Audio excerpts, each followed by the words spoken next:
Saint মার্টিনে হচ্ছে কি আসলে? সেন্ট মার্টিনটা হচ্ছে কি, এটা প্রবাল দ্বীপ না।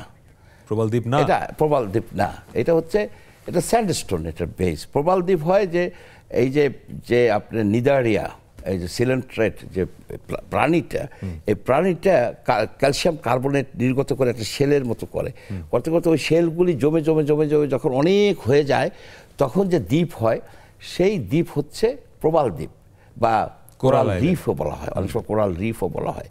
এটা হচ্ছে যে আমাদের যে এই চিটাগাংয়ের যে এন্টিক্লাইন, যে ইসের দুটো প্লেটের ফলে যে রাইস করছে তাদের এন্টিক্লাইন, ওইটারই একটা অংশ। 18,000 বছর 20,000 বছর আগে ইট ওয়াজ এ পার্ট অফ বাংলাদেশ, ল্যান্ড মাস ছিল তখন। এইগুলি আপনার এই সি লেভেল অনেক নিচে ছিল, সি লেভেল রাইজ করার ফলে এটা একটা দ্বীপ হয়েছে।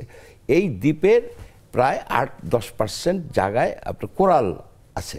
কোরাল সাধারণত যেখানে ঘোলাটে পানি থাকে সেই জায়গায় হয় না, ক্লিয়ার ওয়াটার লাগে। যেহেতু প্যাসিফিকে কোরাল, অনেক কোরাল রিফ হয়েছে। আমাদের এখানে তো নাফ নদীর থেকে পানি আসে, ঘোলাটে পানি, তার জন্য অল্প কিছু কোরাল হয় এবং এটাকেও রক্ষা করা উচিত। কোরাল রক্ষা করার জন্য মেইন জিনিসটা হচ্ছে কি, আপনার এখানে হারভেস্টিং, মাছ চাষ, মাছের হারভেস্টিং, তারপরে আপনার এই কি বলে এই আপনার যে পানিতে যেন তেল মবিল রিলিজ না হয়, পলিউশন না হয়, এটা হচ্ছে মূল বিষয়।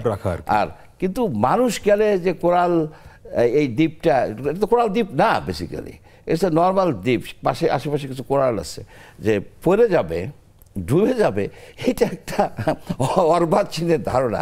এই ধারণার কোনো মানেই নেই। এগুলি না, যে না, এরা মনে হয় কোরাল দেখেও নাই। সেন্ট মার্টিন নিয়ে যদি সরকার ওখানে পর্যটন রেস্ট্রিক্টেড করেছে, এটি নিয়ে স্থানীয় একেবারে একটা অন্যায় কাজ হয়েছে। এটার কোনোই বাস্তবতা নাই, এটা কোনোই বাস্তবতা নাই। এখন অ্যাকচুয়ালি অনেক বছর ধরেই বলা হচ্ছে যে এটা খুব ঝুঁকিপূর্ণ জায়গায় আছে, সেটা তো বলা হচ্ছে। এটা অনেক সময় এটা নিয়ে আমরা ছোটকাল থেকে শুনে আসছি যে Joseph Farland, American ambassador, Saint Martin দ্বীপ চাইছে, শেখ হাসিনাও বলে গেছে সেন্ট মার্টিন দ্বীপ চাইছে। তবে একটা ঝুঁকি আছে, খুব সম্ভব এটা 11 নম্বর ব্লকে এটা একটা মেজর হাইড্রো কার্বন প্রভিন্স, কারণ এটার নিচেই আপনার সিত্তাওতে প্রচুর গ্যাস তেল চাইনিজরা উঠাচ্ছে, খুব সম্ভব ইন্ডিয়ানরাও উঠাচ্ছে। সুতরাং ইট হ্যাজ এ পটেনশিয়াল। তার মানে এখানে এটা নিয়ে হয়তো আরো একটু ডিটেইল কথা বলতে হবে। আজকে আমরা এই প্রসঙ্গে আর যেতে পারলাম না। অনেক ধন্যবাদ আপনাকে।